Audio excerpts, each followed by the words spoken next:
सन 1664 में जब काशी विश्वनाथ में औरंगजेब की सेना ने काशी विश्वनाथ ज्योतिर्लिंग को खंडित करने के पापी उद्देश्य से आक्रमण किया, उनका सामना पारंपरिक सैनिकों से नहीं अपितु महानिर्वाणी अखाड़े के सन्यासियों से हुआ। सूर्योदय से लेकर सूर्यास्त तक युद्ध हुआ, भूमि सहस्रार शवों से पट गई और अंततः ज्ञानवापी के युद्ध में सन्यासियों ने एक महान विजय प्राप्त की। ज्ञानवापी के युद्ध में मिली पराजय से तिलमिलाए औरंगजेब ने 5 वर्ष उपरांत विश्वनाथ ज्योतिर्लिंग पर पुनः आक्रमण किया। जब आक्रमण रोकना असंभव हो गया तो शिवलिंग को गले लगाकर महंत ने कुएं में छलांग लगा दी। विश्वनाथ मंदिर का शिखर तोड़कर औरंगजेब ने उस पर ज्ञानवापी मस्जिद का गुंबद बना दिया। तो कौन है ये साधु? भगवा चोला ओढ़े शांत ब्रह्मचारी, या फिर जटा लहराते भस्म धूसरित उग्र कदम ताल करते हुए नागा? क्या वो घर छोड़ वैरागी है जो पारलौकिक सुख की कामना में भटकता रहता है, या वो जो आंतरिक कलह या बाह्य आक्रांताओं से झटपटाते हुए समाज को दिशा देता है? आइए इतिहास पे एक दृष्टि डालते हैं। 1323 में मोहम्मद बिन तुगलक के निरंतर आक्रमण से दक्षिण के काकतिया और कांपिली राज्य बिखर गए थे। मठ मंदिर खंडित कर दिए गए थे और आम जनमानस में असुरक्षा का भाव व्याप्त हो गया था। जबरन धर्मांतरण साधारण बात बन गई। काकतिया राज्य के पूर्व मंत्री हरिहर और बुक्का राय को जबरन इस्लाम कबूल करवाकर उसी क्षेत्र के जागीरदार के रूप में नियुक्त किया गया। ऐसी अराजकता को समाप्त करने के लिए क्या करना यथोचित था? एक धर्मपरायण राज की स्थापना करना, परंतु कैसे?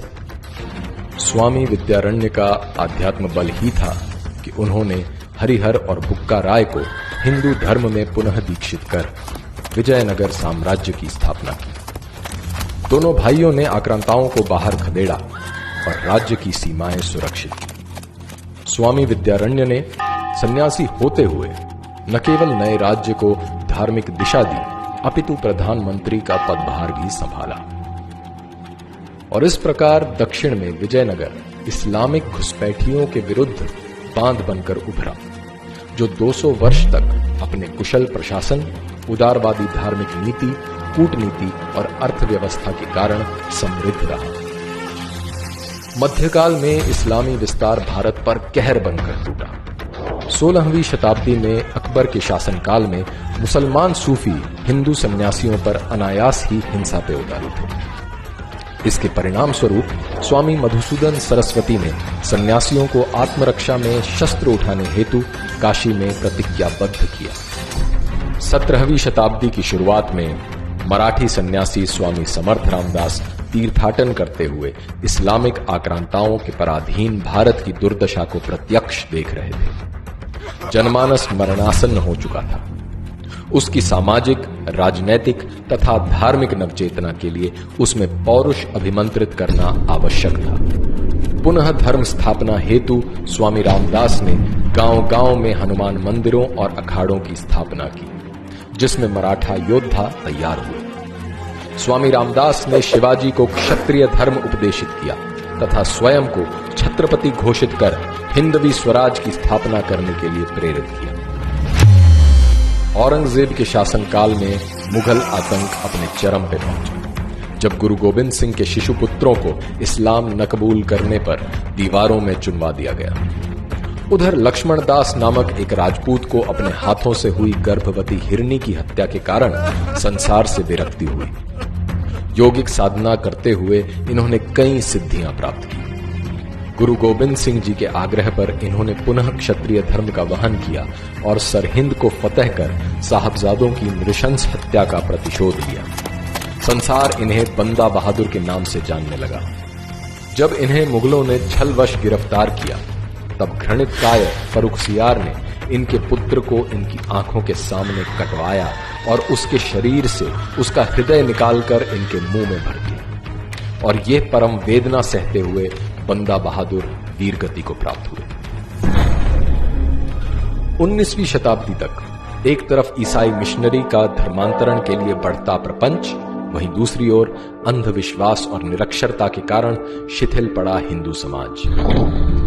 अज्ञान और गरीबी का द्योतक बन चुकी हिंदू सभ्यता को रामकृष्ण के शिष्य विवेकानंद ने वेदांत गर्जना कर ज्ञान, भक्ति और कर्म की परिधि में पुनः परिष्कृत किया, जिसकी गूंज 11 सितंबर 1893 को अमेरिका के विश्व धर्म संसद में सुनाई दी, जहां अन्य प्रतिनिधि अपने धर्म की शक्ति और विशेषता सिद्ध करने में लगे थे, वहां विवेकानंद ने न केवल सहिष्णुता अपितु सार्वभौमिक स्वीकृति की बात कर संपूर्ण विश्व को भारतीय सभ्यता के प्रति मुग्ध कर दिया। रामकृष्ण मिशन की स्थापना कर इन्होंने ऐसे महात्माओं की पीढ़ी तैयार की जिन्होंने वेदांत दर्शन ही नहीं अपितु दरिद्र नारायण की सेवा करने के लिए संन्यास धारण किया। मृत्यु का भय दिखाकर अथवा प्रलोभन देकर धर्म परिवर्तन करने का व्यवसाय भारत में अब पुराना हो चला है। धर्म परिवर्तन के इस कुचक्र को भेदने का कार्य आर्य समाज के शुद्धि आंदोलन से शुरू हुआ, जिसमें प्रलोभनवश ईसाई बने या विवशता में इस्लाम कबूल किए लोगों को पुनः हिंदू धर्म में दीक्षित किया जा रहा था। 3 दिसंबर 1926 को आर्य समाज के स्वामी श्रद्धानंद की दिल्ली स्थित उन्हीं के आवास में जबरन घुसकर अब्दुल रशीद नामक व्यक्ति ने गोली मारकर हत्या कर दी। राष्ट्रीय आंदोलन में प्रमुख भूमिका रखने के बाद भी स्वामी श्रद्धानंद को इसलिए मार दिया गया क्योंकि वे उन मलकान राजपूतों को पुनः हिंदू धर्म में प्रविष्ट करना चाहते थे जो मुगल काल में जबरन मुसलमान हो गए थे। स्वतंत्रता के बाद सेक्युलरवाद की आड़ में धर्मांतरण का यह व्यवसाय चलता रहा और विधर्मियों द्वारा सन्यासियों की निर्मम हत्या नहीं रुकी। यूं तो कंधमाल की जनजातियों का ईसाई धर्मांधों से संघर्ष का इतिहास रहा ही है, परंतु 1968 में स्वामी लक्ष्मणानंद के आने के बाद जनजातियों में ये चेतना पुनः जगी। 23 अगस्त 2008 को जन्माष्टमी के दिन 20 सशक्त नकाबपोशों ने स्वामी लक्ष्मणानंद की कलाई और स्नायुजाल को काटकर उनके शरीर को गोलियों से छलनी कर दिया। 2013 में माओवादी नेता पुलरी रामा राव तथा अन्य धर्मांतरित ईसाइयों को दोषी पाया गया। इसी प्रकार सन्यासी कई बार गहरे षड्यंत्र का शिकार हो जाते हैं या फिर सरकारी उदासीनता के कारण गुमनामी में देह त्याग करते हैं। हरिद्वार स्थित मातृसदन आश्रम के सन्यासियों की गंगा के अविरल निर्मल प्रवाह के लिए देह त्याग की परंपरा से बन गई। उसी परंपरा के साधु स्वामी ज्ञान स्वरूप सानंद ने सरकार से मुख्यतः हिमालय में गंगा की सहायक नदियों पर बनने वाले जल विद्युत परियोजनाओं पर तथा हरिद्वार कुंभ में बालू खनन, निर्वनीकरण तथा जीव जंतुओं की हत्या पर प्रभावी रोक लगाने की मांग की। सरकार की उदासीनता देखकर मजबूरन आमरण अनशन पर बैठे। अपने अंतिम साक्षात्कार में स्वामी सानंद ने कहा था कि अगर गंगा के लिए उनकी मृत्यु भी हो जाए तो उन्हें कोई पछतावा नहीं होगा।